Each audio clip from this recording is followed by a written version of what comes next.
toda semana. E graças a Deus o Senhor honrou, abençoou, e tudo o que foi feito, realizado, nós sabemos que para a glória de Deus. Amém?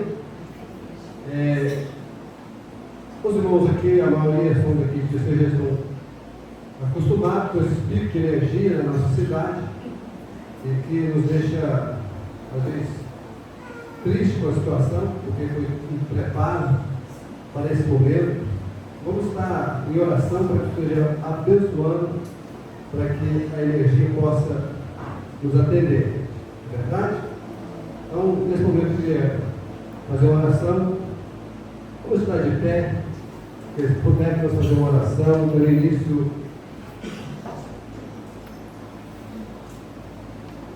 Meu Deus, nós oramos a Ti, em louvor e gratidão ao Teu nome, por tudo que o Senhor tem feito pelas nossas vidas, pelo cuidado, pelo zelo do Senhor para conosco. Nós oramos e bendizemos o Teu nome, pela bênção do Senhor, e mais à noite poder reunir a Tua presença para louvar e bendizer o Teu nome. Nós oramos e bendizemos a Ti, Senhor, por tudo que o Senhor tem feito nas nossas vidas. Nós oramos bendizendo a Ti, no nome de Jesus. Amém. Eu não posso se sentar. Queria cumprimentar também que está aqui conosco, que é o pastor da fronteira, que é o pastor Oscar, que está aqui conosco e nos honrando com sua presença. Eu convido para estar aqui à frente o pastor Daniel Dix, que é da Igreja Batista Reformada, né, de Conselheiro Lafayette, que está dando uma palavra para nossas vidas. Amém?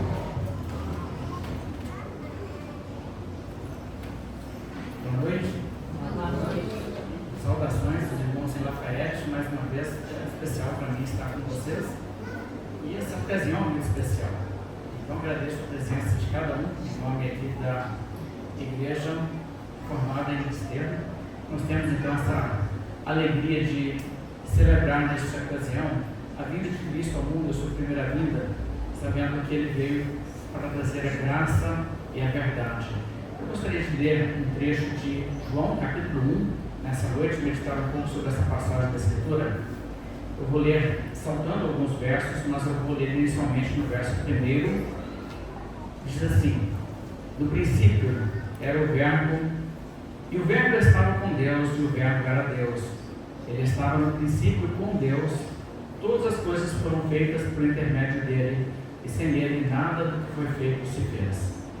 Pulando agora ao verso 10. O Verbo estava no mundo, o mundo foi feito por intermédio dele, mas o mundo não o conheceu. Veio para o que era seu, e os seus não o receberam. Mas a todos quantos o receberam, deu-lhes o poder de serem feitos filhos de Deus, a saber aos que creem no seu nome, os quais não nasceram do sangue, nem da vontade da carne, nem da vontade do homem, mas de Deus.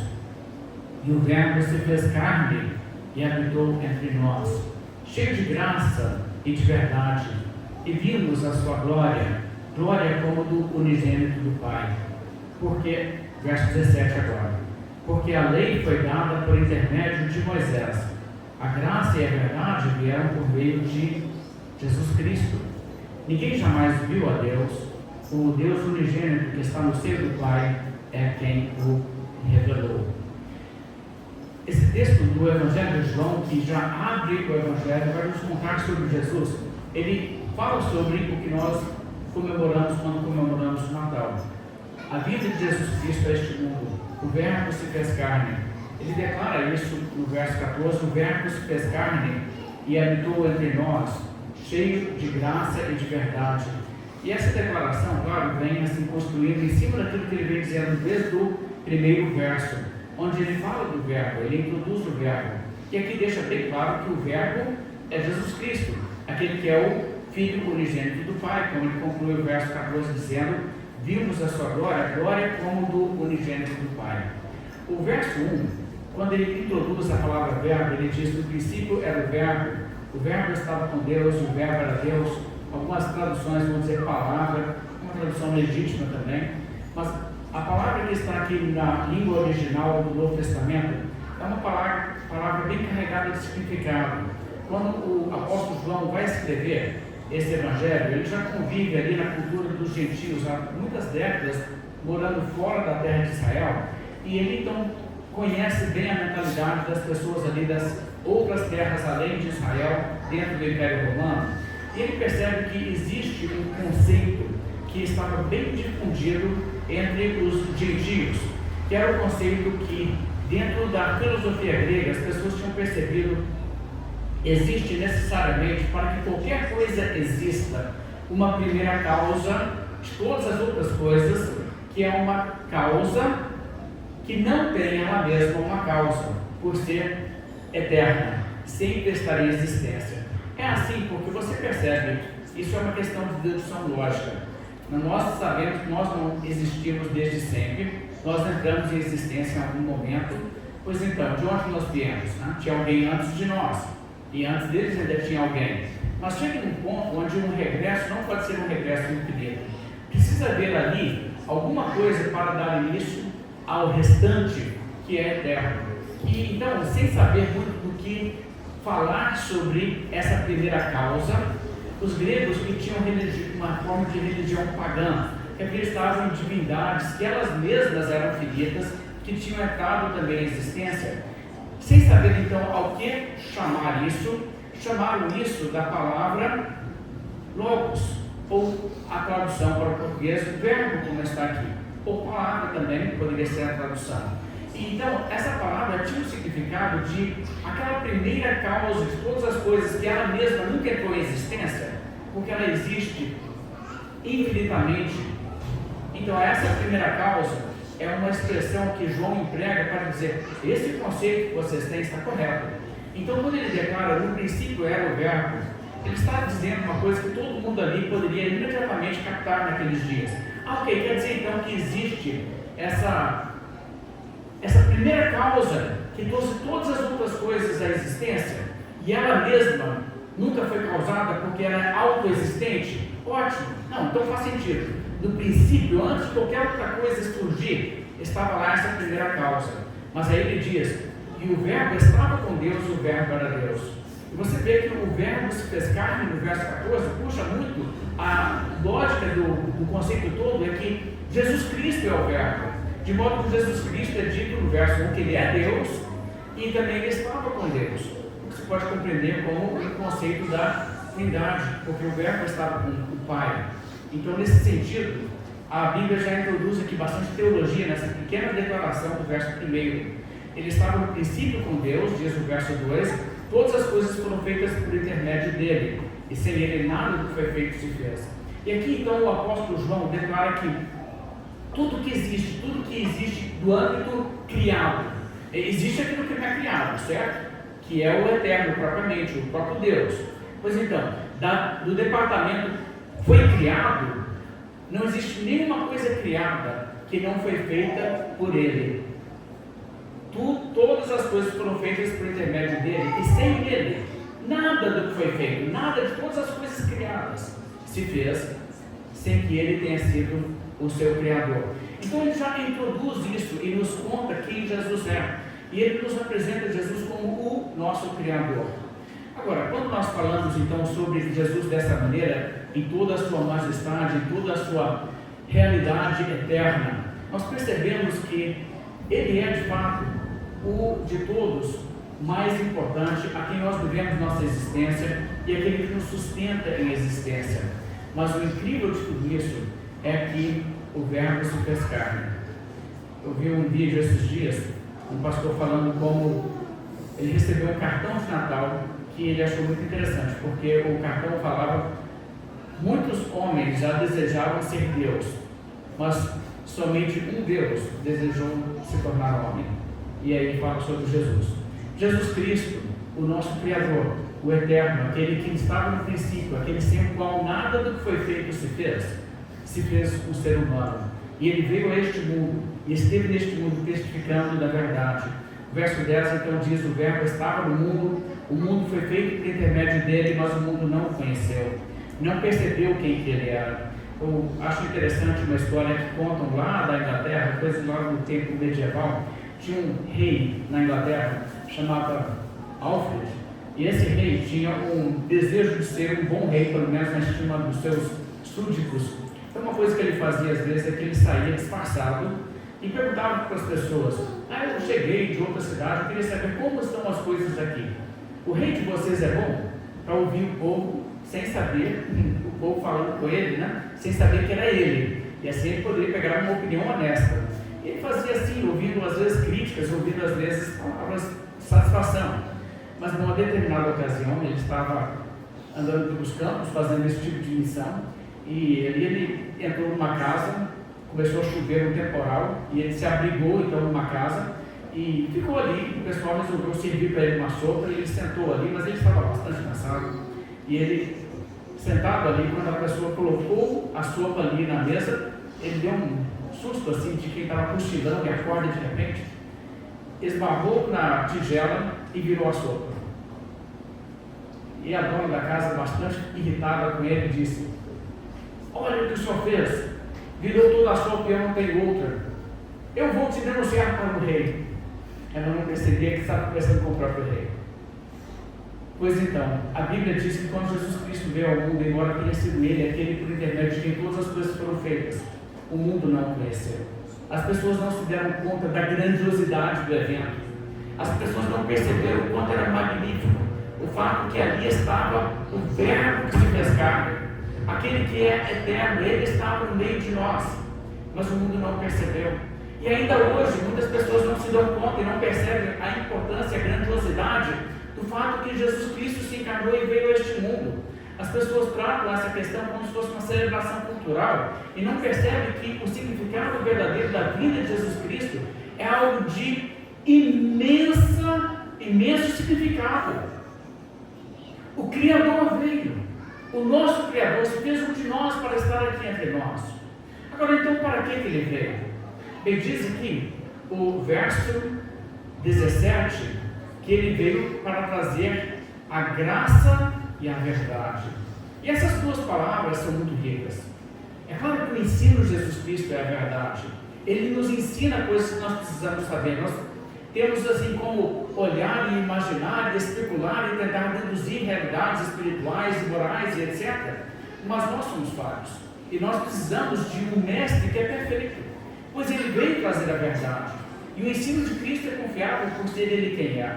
E ele veio trazer a verdade, mas ele também veio trazer a graça.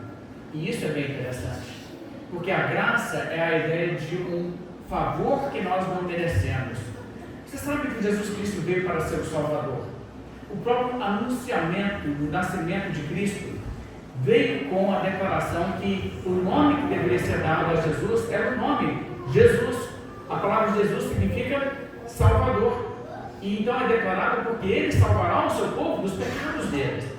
Então existe aqui uma declaração de que Jesus veio trazer a graça, que é a graça da salvação do pecado, o perdão de nossas ofensas contra Deus.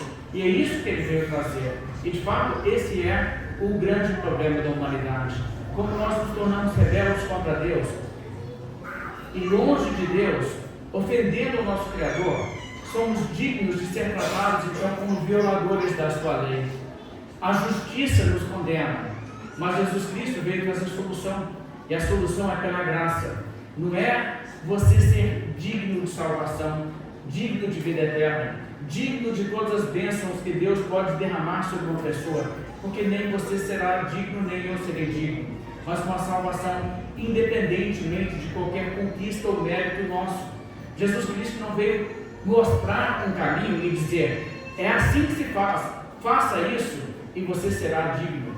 Ele veio nos dizer: nós não somos dignos, mas ele veio dizer: mas eu tenho perdão para as ofensas, e graça que não somente apaga a sua culpa, como também te transforma para que você seja livre para sempre do pecado.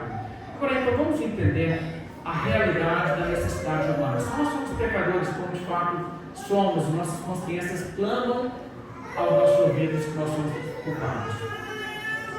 Para termos um relacionamento com Deus que é puro, santo, tão puro de olhos que não pode contemplar o mal, duas coisas de fato são necessárias. é necessário que aquilo que nós fazemos de errado seja perdoado. E isso não pode ser uma graça barata do tipo, Deus simplesmente diz, vamos fingir que nunca aconteceu nada? Não, justiça tem que ser feita, porque Deus é um Deus justo. De modo que Jesus Cristo veio e nasceu mesmo ali no estábulo, foi colocado para deitar numa manjedoura. Mas ele veio neste mundo para então um dia morrer por nós como o nosso substituto para pagar nossos pecados. Então a vida de Cristo foi para isso.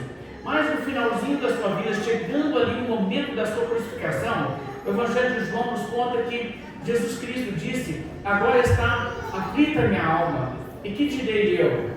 Pai, salva-me desta hora. Ele diz: não, mas foi justamente para essa hora que eu vim. Ele veio para ser nosso Salvador, por levar a nossa culpa, morrer por nós, levar os nossos pecados. E dessa forma o Senhor Jesus Cristo, então, morrendo como um substituto, toma sobre si a nossa culpa, nosso pecado, e Deus coloca e imputa a Ele os nossos pecados, para que nós possamos ser livres dele e não sejamos condenados. E essa é uma necessidade que nós temos, que o nosso pecado, a nossa culpa seja paga, a nossa dívida perante a justiça divina seja liquidada. E Jesus traz isso. Mas existe também, claro, você percebe que para ter um relacionamento com Deus, existe a necessidade que nós também paremos de pecar e deixemos de ser pecadores.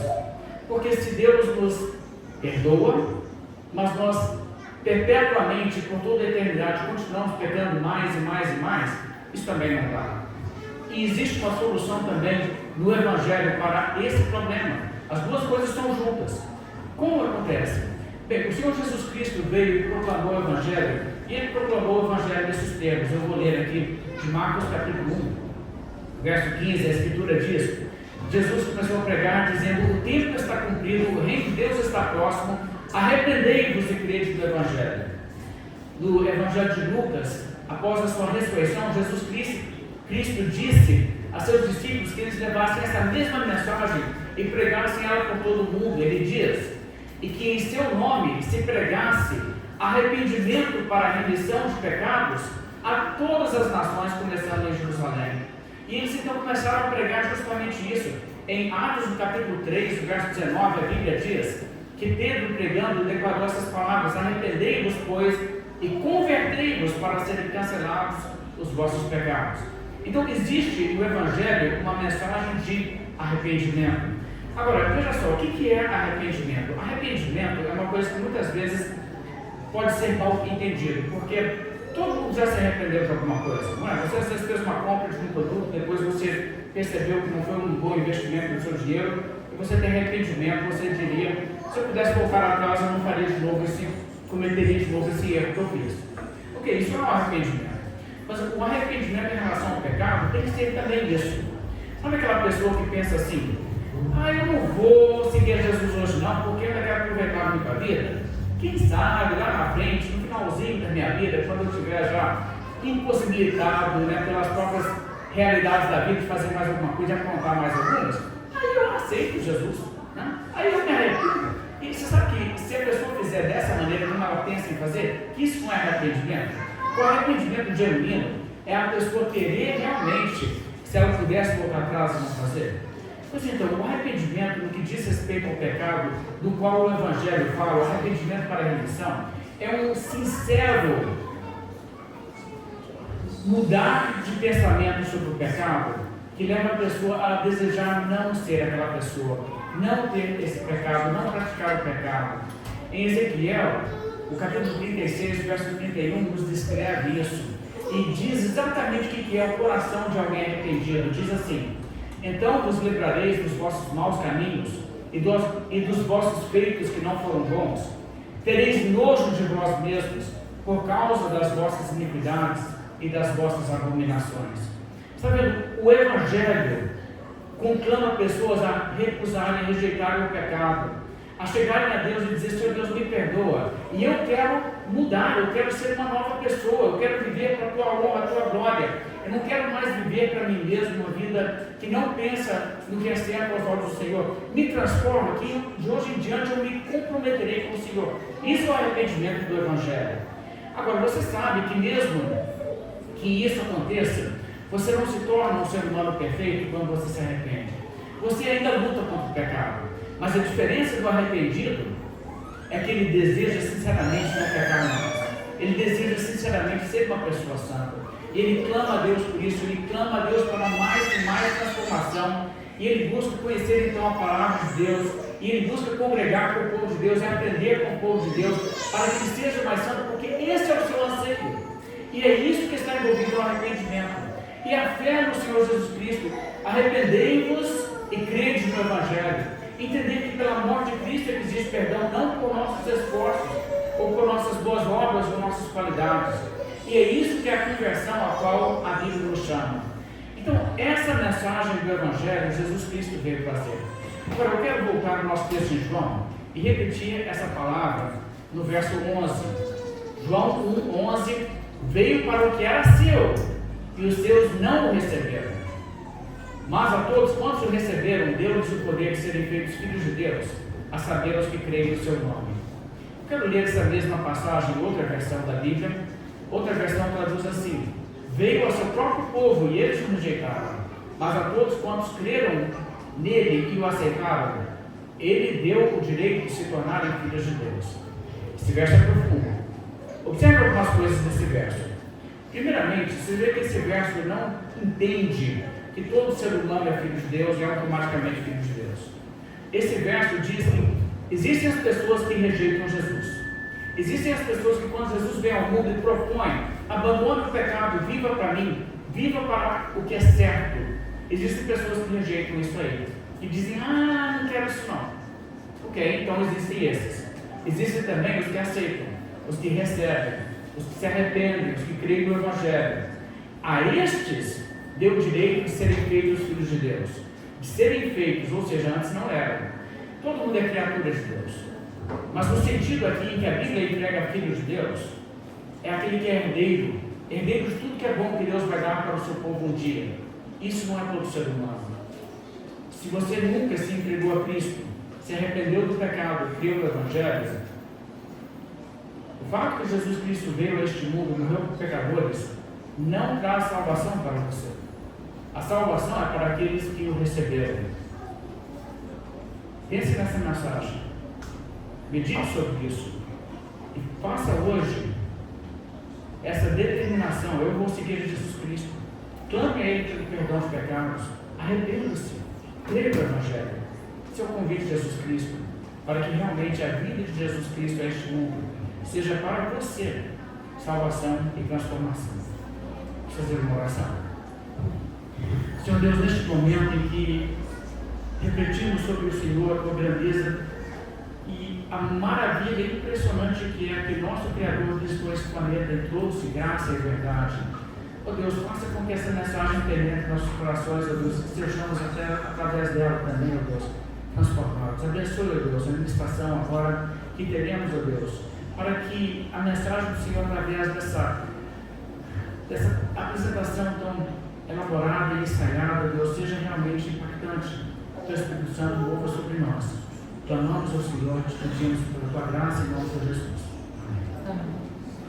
Convidar nesse momento aqueles que estarem apresentando que venham aqui.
de Cristo que um menino viria ao mundo para estabelecer o seu governo com justiça e o seu reino com poder. Durante muito tempo, Israel esperou pelo cumprimento dessa promessa. E quando chegou a plenitude dos tempos, Deus enviou seu Filho, nascido de mulher, para resgatar os que estavam perdidos. Nesta noite, celebramos essa verdade gloriosa. O Deus eterno entrou na história, assumindo nossa humanidade para trazer esperança, redenção e paz. Nosso coração se alegra em proclamar: Cristo nasceu. O menino, nascido em Belém, foi chamado Maravilhoso Conselheiro, aquele que tem ensinos preciosos que conduzem à vida eterna, guiando a todos com sabedoria. Foi chamado Deus Forte, porque nele habita corporalmente toda a plenitude da divindade. Chamado Pai da Eternidade, aquele que não tem princípio nem fim, que sustenta todas as coisas pela palavra do seu poder. E foi chamado Príncipe da Paz, o único capaz de reconciliar o homem com Deus e conceder a verdadeira paz ao coração. Cada um desses títulos aponta para a grandeza do Salvador prometido, o nome que está acima de todo nome, o nome de Jesus, o nosso Redentor.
Pai da eternidade.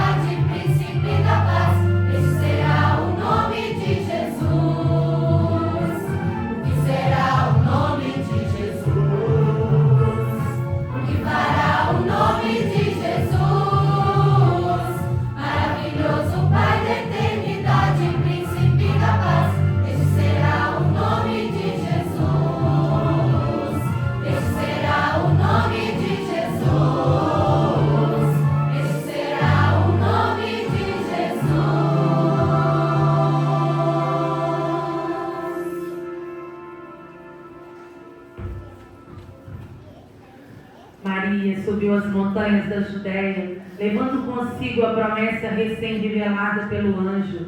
O Filho do Altíssimo estava sendo formado em seu ventre. Isabel, por sua vez, já experimentava o milagre da concepção de João, aquele que prepararia o caminho do Senhor.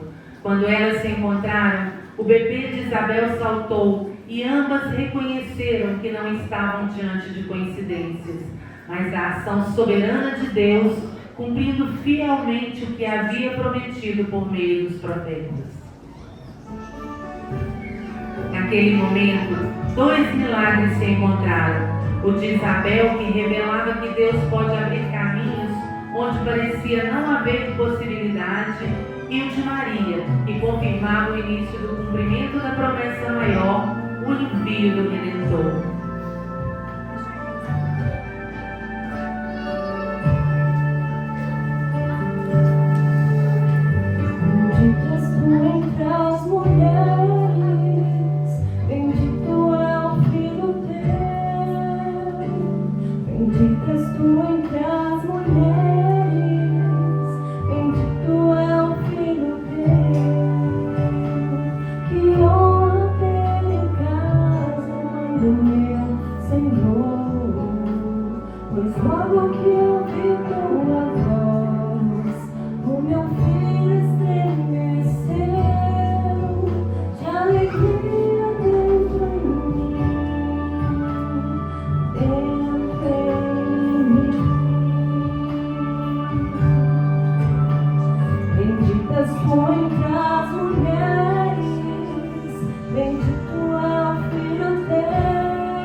Maria e José chegaram a Belém em obediência à ordem do imperador, mas acima disso, movidos pela providência de Deus que guiava cada detalhe do cumprimento das Escrituras. Havia muito reboliço na cidade por causa do censo decretado por César Augusto. As hospedarias estavam lotadas, as ruas barulhentas e as pessoas agitadas. Ao chegarem, não havia lugar para eles. Nenhuma porta se abriu, nenhum espaço foi oferecido ao Salvador que estava prestes a nascer. O Rei prometido veio ao mundo em simplicidade, num estábulo, deitado em uma manjedoura, envolto em panos comuns. Assim como em Belém não havia lugar para o rei que acabara de nascer, também hoje, muitos, ocupados demais com tantas preocupações, afazeres e entretenimentos, deixam pouco ou nenhum espaço para Jesus em suas vidas. O Natal nos lembra que o Rei Jesus não procura palácio nem mansões para reinar, mas corações abertos para Ele. Há lugar em seu coração para o Rei dos Reis? Até mesmo ao nascer, mesmo tão pequenino, não quiseram dar lugar, nem um berço ao menino. Ele é o Rei da glória, Ele é o Rei da história, e ninguém quis dar lugar.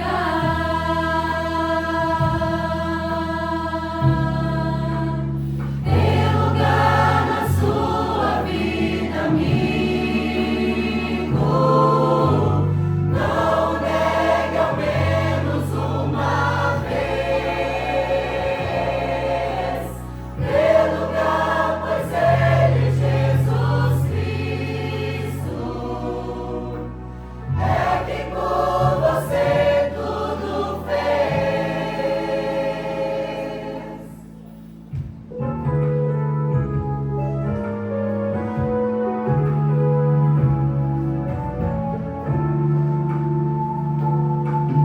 E ainda hoje ao bater, pra cuidar da sua vida, pra curar e abençoar, pra mudar sua vida, Ele veio dar sua glória e mudar a história, e você não dá lugar.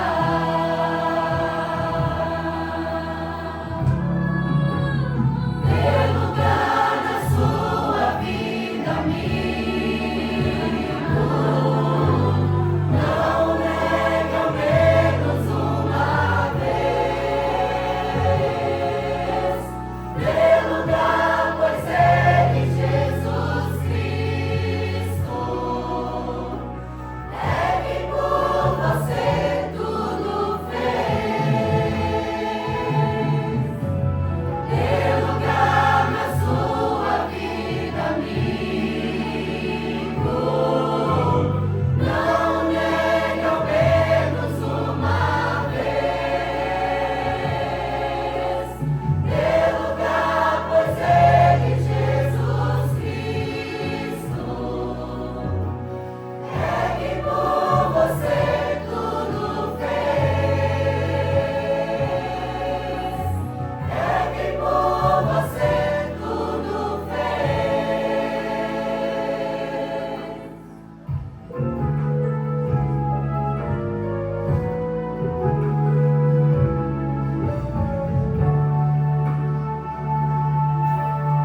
É quem por você tudo fez.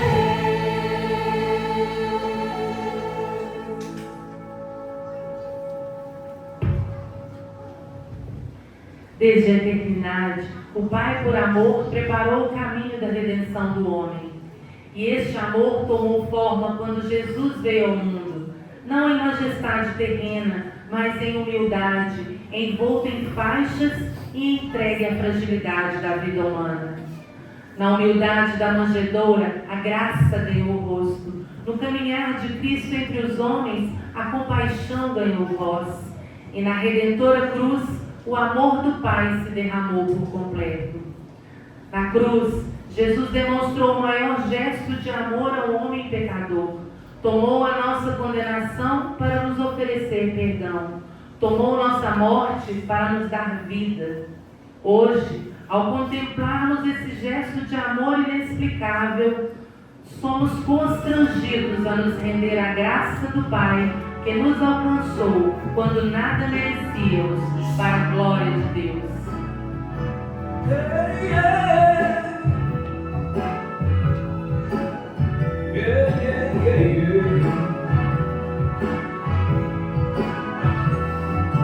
Temos boas novas, eu vos dou, de grande alegria pra todos. É que hoje vos nasceu a cidade de Davi, o menino rei, o filho de Deus. E o que eu deixo agora, sinal, o bebê deitado na manjedoura. Foi humilde ao nascer, de humildade o seu viver. É o menino rei, o filho de Deus. Ei, ei, ei, ei. É pra nós sua vida, seu andar, seu falar, proceder. Sendo Deus, deixa toda a sua glória. Pra um gesto de amor, muda a nossa história. Gesto assim jamais residuará. Passado em toda a ciência. Pode alguém morrer, emoção e socorrer, transformar o homem filho de Deus. Transformar o homem filho de Deus. Que exemplo é pra nós sua vida, seu andar, seu falar, proceder. Sendo Deus, deixa toda a sua glória. Para um gesto de amor, muda a nossa história. Um gesto assim jamais se explicará. Nem sabe os livros toda a ciência.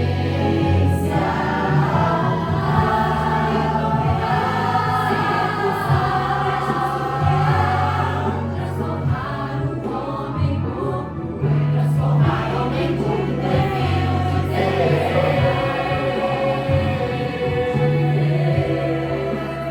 Filho de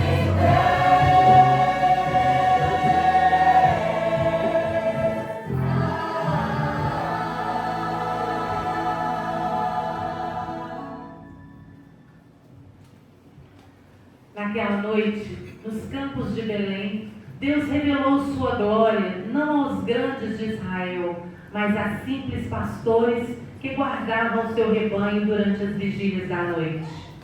Um anjo do Senhor desceu no lugar onde estavam, anunciando a boa nova do nascimento do Salvador. E subitamente, um grande coro celestial surgiu no céu proclamando: glória a Deus nas maiores alturas e paz na terra entre os homens a quem Ele quer bem. Os pastores, admirados e curiosos, se apressaram para ver os acontecimentos que Deus lhes revelara por intermédio dos anjos. E encontrando o menino, glorificaram a Deus a respeito de tudo o que tinham ouvido e visto. As mensagens dos anjos ecoam ainda hoje, convidando-nos a dar glórias ao Senhor, que cumpriu a sua promessa em Cristo.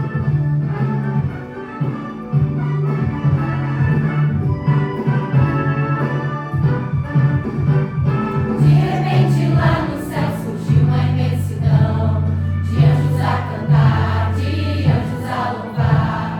Foi o coro angelical só para proclamar que o prometido rei acabara de chegar. E deram glórias ao Senhor.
uma estrela desde o Oriente à procura do recém-nascido rei dos judeus. Chegando a Belém, na casa onde encontraram o menino, prostraram-se em adoração e, abrindo seus tesouros, entregaram suas ofertas, ouro, incenso e mirra. Presentes que eram o que de mais precioso eles tinham para oferecer a Jesus como dádivas a um rei. Assim como os magos abriram seus tesouros diante do rei, somos chamados a oferecer a Jesus aquilo que há de mais precioso em nós. Não mais ouro, incenso e mirra, mas um coração rendido, uma vida consagrada, nosso tempo e o exercício de nossos dons. Que a nossa vida seja todos os dias uma oferta viva, agradável a Deus, entregue com alegria àquele que primeiro se entregou por nós.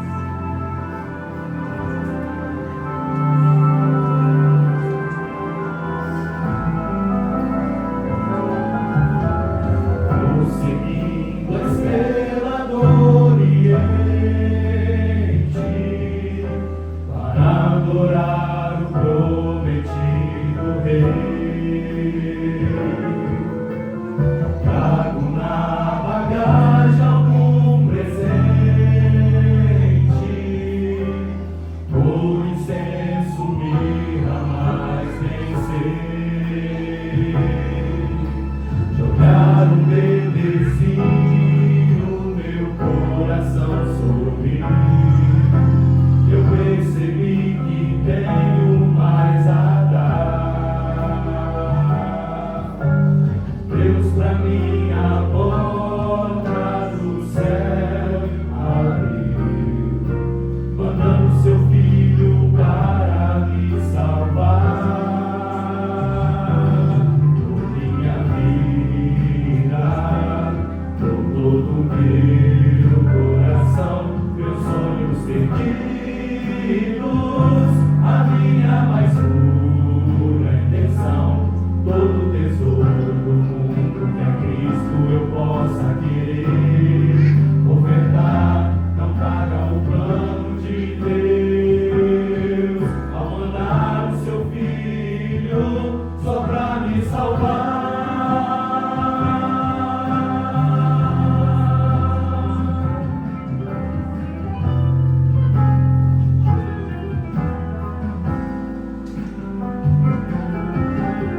Vou seguindo a estrela do Oriente,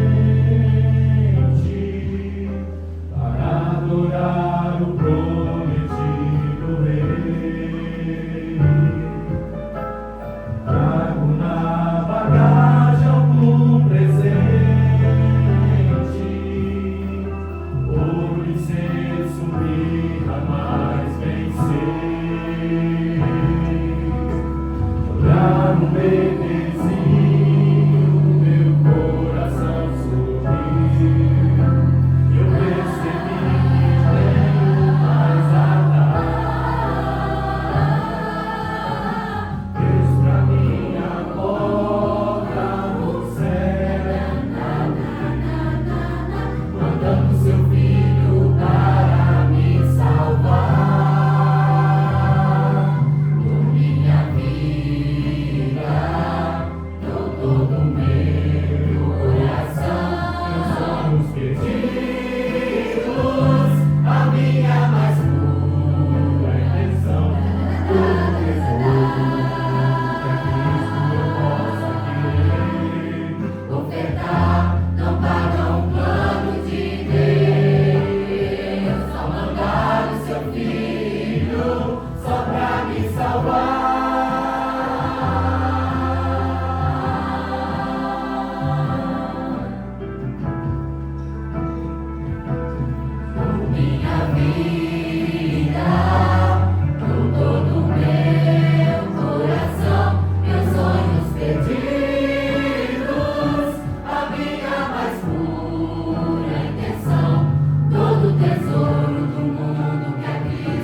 Desde os tempos antigos, Deus anunciou por meio dos profetas que enviaria um Rei eterno, justo e salvador para governar o seu povo. Isaías, Miqueias, Jeremias e tantos outros apontaram para aquele que viria cheio do Espírito, trazendo luz aos que andavam em trevas. As profecias se cumpriram com precisão divina. O nascimento virginal, a cidade de Belém, a linhagem de Davi, tudo no tempo determinado por Deus. Quando o velho Simeão segurou o menino nos braços, reconheceu o que todo Israel esperava. Ali estava o prometido, a salvação preparada para todos os povos. Em Jesus todas essas promessas se cumpriram plenamente. Ele é o Rei prometido, o Senhor soberano que nasceu, viveu, morreu e ressuscitou para estabelecer o seu reino que jamais terá fim. É o prometido, o Filho de Deus, o libertador, vindo lá do céu, desceu da sua glória, morreu com dor de cruz, mas ressuscitou. Seu nome é Jesus, é o Rei bendito, grande Salvador. Toda língua vai dizer que Ele é o Senhor. Devo a Ele tudo que tenho, o que sou. Devo a Ele todo o meu amor. Jesus Cristo é o Senhor, Ele é o Senhor, nunca haverá outro. Ele é o Senhor. Jesus Cristo é o Senhor, Ele é o Senhor, nunca haverá outro. Ele é o Senhor.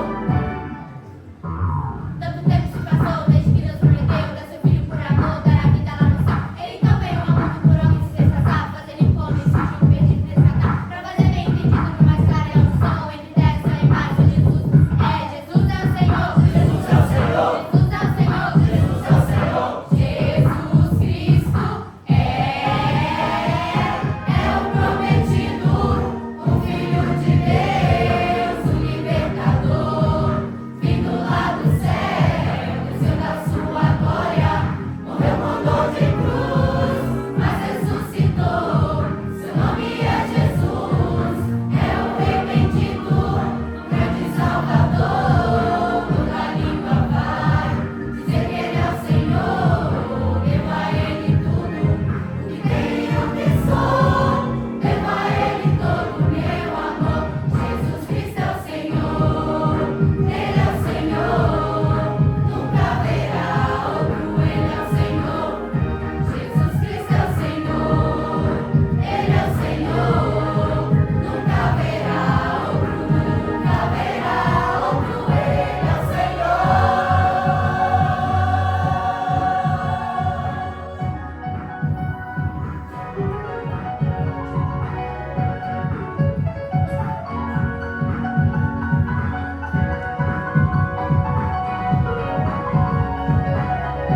Jesus Cristo é o Senhor, Ele é o Senhor, nunca haverá outro. Ele é o Senhor. Jesus Cristo é o Senhor, Ele é o Senhor, nunca haverá outro. Ele é o Senhor. Jesus Cristo é o Senhor, nunca haverá outro. Ele é o Senhor. A verdadeira luz veio ao mundo e resplandeceu nas trevas, e as trevas não prevaleceram contra ela. Cristo, nossa luz, ilumina o nosso caminho e nos conduz à vida eterna. Que a sua luz brilhe em nós, para que todos vejam Cristo em nossas vidas e glorifiquem ao nosso Pai que está nos céus.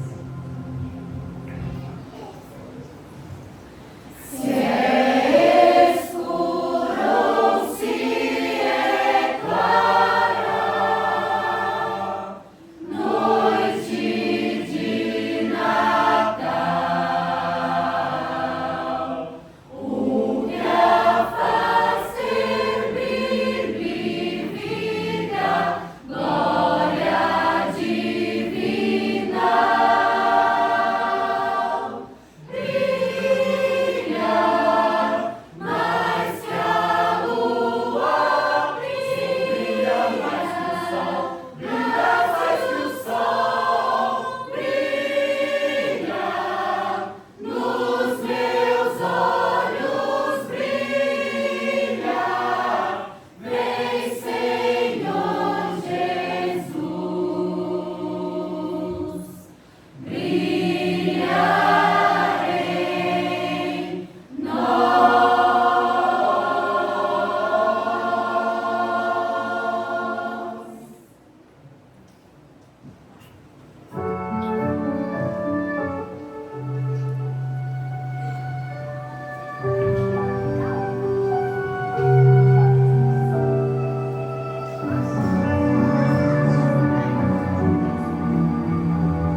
contemplamos novamente o grande gesto de amor de Deus revelado em Jesus Cristo. Celebramos o nascimento daquele que é a palavra eterna, a verdadeira luz, o príncipe da paz. O mesmo Cristo que nasceu em Belém, nasceu para reinar em nossos corações. Ele veio para nos redimir, para nos reconciliar com Deus e para nos enviar ao mundo como testemunhas de sua graça.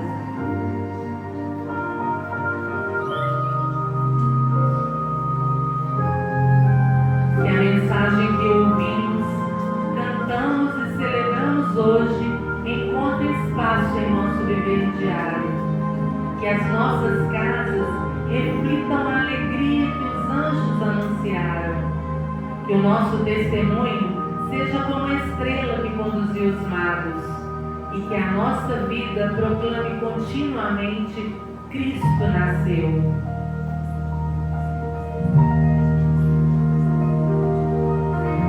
Mais do que enfeites e canções, exaltamos a fidelidade de Deus que cumpriu suas promessas, enviando o Salvador ao mundo.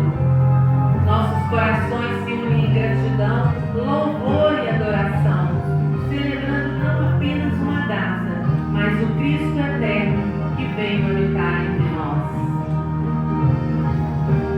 Cristo nasceu, Cristo nasceu.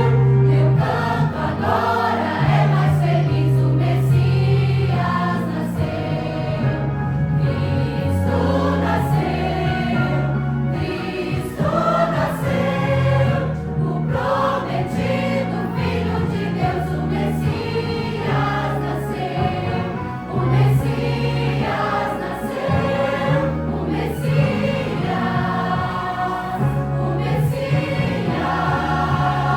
o Messias nasceu.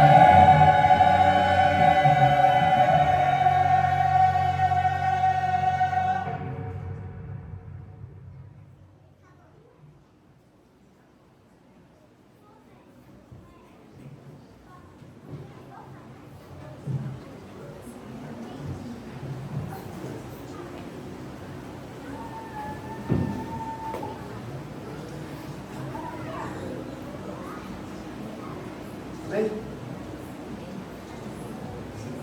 Amém? Antes de nós orarmos, encerrando, queria deixar um texto da palavra do Senhor para a nossa meditação aqui nessa noite, que diz o seguinte: quando o Senhor trouxe os cativos de volta a Sião, foi como um sonho. Então a nossa boca se encheu de riso e as nossas línguas de cantos de alegria. Até nas outras nações se dizia: o Senhor fez grandiosas coisas a este povo. Sim, coisas grandiosas fez o Senhor por nós, e por isso estamos alegres. Eu creio que todos aqui estão alegres, porque um dia estava perdido, estava distante de Sião, mas o Senhor nos trouxe para a sua presença. Esse é o motivo da nossa alegria. É a nossa alegria de saber que um dia o Cristo nasceu. Esse é o sentido do Natal para nós. E através do nascimento de Cristo, Ele veio a esse mundo para nos resgatar e nos trazer de volta a Sião, a presença de Deus. Amém? Quero, antes de orar também, agradecer mais uma vez a todos os irmãos da Igreja Presbiteriana que estão aqui conosco, aqui, especialmente o pastor Oscar, a Letícia, a todos aqui presentes. Agradecer de coração por ter nos convidado para fazer parte dessa grande festa. Estamos alegres mesmo, de todo o nosso coração. E agradecer também ao pastor Daniel Vitor, que aceitou o nosso convite. A Angela Paeta está aqui conosco, ele, a esposa, e nesse momento Eu quero convidar todos aqueles que estão de pé. Nós oramos ao Senhor, encerrando esse momento na presença do nosso Deus. Meu Deus, nós te louvamos e bendizemos ao teu nome. Porque tu és digno, Senhor, de toda honra e de toda glória. Nós estamos alegres, Senhor, porque o Senhor nos encontrou nesse mundo e trouxe a tua presença. Sem nós merecemos, o Senhor nos abençoou com a tua salvação. Nós te louvamos, nós bendizemos ao teu nome pela união do teu povo aqui nessa cidade, Senhor. Por esse povo que tem reunido nesses últimos meses para cantar, para ensaiar louvores ao teu nome. Nós te louvamos por isso. E que tudo isso seja para a glória de Deus. Nós oramos, nós bendizemos ao teu nome e pedimos que fica conosco. Nos abençoa, ó Senhor, durante essa noite. Nós nos dando uma bênção, preparando para o dia de amanhã, Senhor. Para que possa ser um dia abençoado na tua presença. E que todos nós possamos estar participando ali com os irmãos na igreja presbiteriana. Nos dê essa bênção, Senhor.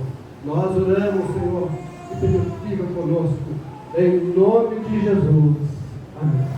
E que a graça do nosso Senhor e Salvador Jesus Cristo, o amor de Deus, nosso eterno Pai, as doces e eternas consolações do Espírito Santo, esteja sobre nós, irmãos, sobre todo o povo de Deus, agora e para sempre. Amém. Amém?